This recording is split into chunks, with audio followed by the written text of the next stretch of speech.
拄我讲到菲律宾东边的这个热带性的低气压，上紧伫咧今仔日都有可能会形成做风台，而且是中度以上的风台，有可能会正挖咱台湾。另外，这2天是吹东北风，宜兰的山区雨是不哩粗。虽然拜一拜二雨会较细，不过为拜三开始，东北季风增强，可能会阁上大雨，提醒民众都要注意。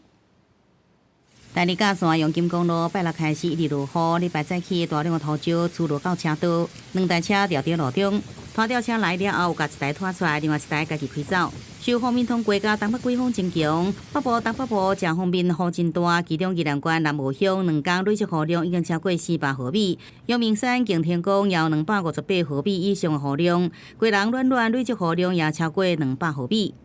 在未来这一周，尤其像是在下礼拜2之后，整体北部跟东半部地区的一个降雨情况会算是相当的明显，而且都是容易会有局部大雨或是豪雨发生的机会。气象署提醒，礼拜日夜了后，落雨会慢慢较低，也过拜三开始，东北风搁再增强，加上菲律宾东方海面热带性低气压到时阵已经发展成小风台，形成一片大气压带。虽然路线要变数，也过无排除挖近台湾的可能。专家分析，上歹可能就是沿台湾北部海面上北起来。原来挡在我们北部，